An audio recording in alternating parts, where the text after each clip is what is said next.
పాఠశాల, బాలులకు ఏదైతుందో జ్యోతిబా పులే మరి ఒక పాఠశాల, గురుకుల ఆశ్రమ పాఠశాల, అల్పసంఖ్యాక వర్గాలు ముస్లిం బిడ్డలకని చెప్పంటున్నా.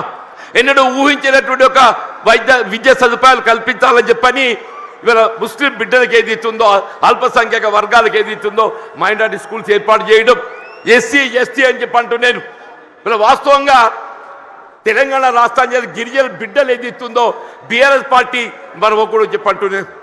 జనాభా ప్రాతిపదికన కల్పించాల్సిన రిజర్వేషన్ సౌకర్యం తెలంగాణ రాష్ట్రం ఏర్పాటుతో ఏదైతే ఉందో ఇలా గిరిజన జనాభా తెలంగాణ రాష్ట్రంలో కేంద్రీకృతం కావడంతో ఆ గిరిజనులకు అంతవరకు ఉన్నట్టు 6% రిజర్వేషన్ను 10% పెంచి అని చెప్పంటున్నా.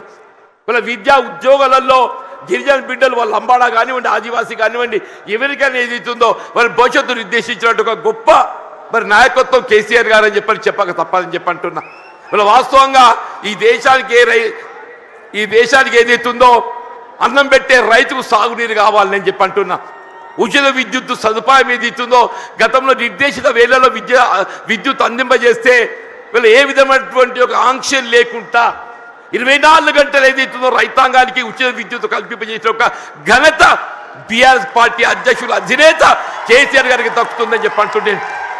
ఇలా ప్రాణహిత నదీ జలాల వినియోగం తేవాలనే, ప్రాణహిత నదీ జలాల వినియోగంలోకి వస్తేనే కానీ ఏదైతుందో మన తెలంగాణ రాష్ట్రం రైతాంగం ఏదైతుందో మన పంటలు సాధ్యమవుతుందని చెప్పంటుంది. ఇవాళ ఉమ్మడి రాష్ట్రంలో వైఎస్ రాజశేఖర రెడ్డి గారు ముఖ్యమంత్రి ఉండగా మరి సహచరులు మేము భావించాం ఇవాళ ఏదో తుమ్మడి ఏటి వద్ద బ్యారేజ్ నిర్మాణం చేస్తే ఒక లిఫ్ట్తో నీరు వస్తుందని చెప్పని.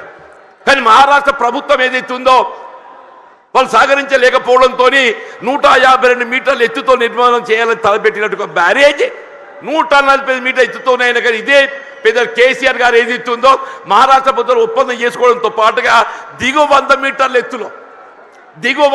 ఎత్తులో మేడిగడ్డ వద్ద బ్యారేజ్ నిర్మాణం చేయగలిగినట్టయితే అటు ప్రాణహిత నదీ జలాలు, ఇటు గోదావరి నదీ జలాలు, అటు మానేరు ప్రాంతంగా వచ్చే ఒక నదీ జలాలు అన్నింటిని మనం ఎత్తిపోతల ద్వారా వినియోగించుకుంటే ఒక 300 TMC లభ్యత పొందే అవకాశం ఉందని చెప్పంటాడు.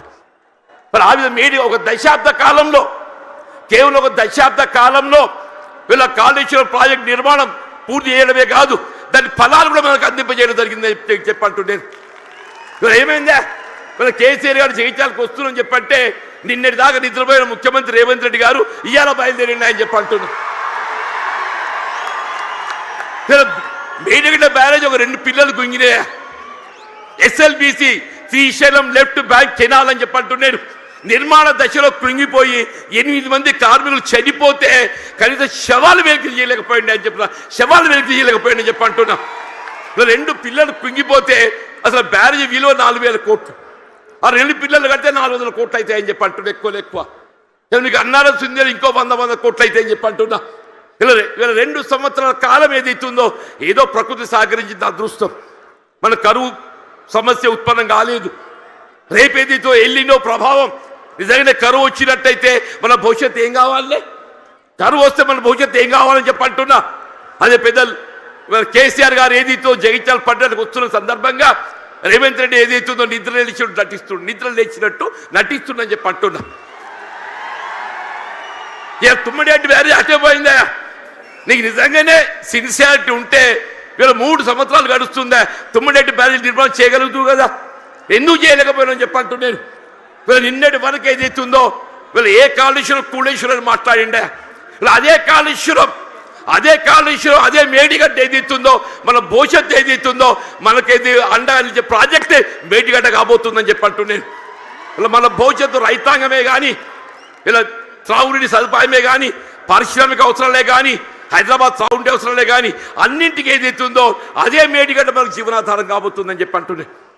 వాస్తవం చెప్పాలంటే ఇలా కేసీఆర్ గారి యొక్క విజన్, వారి యొక్క దూరదృష్టి, వారు తెలంగాణ రాష్ట్ర ఏర్పాటు సాధన కొరకు మరి ఉద్యమించిన నాడు కరీంనగర్ జిల్లా కేంద్రంగా వారు టీఆర్ఎస్ ఆరంభింపజేయడం జరిగిందని చెప్పి అంటున్నారు.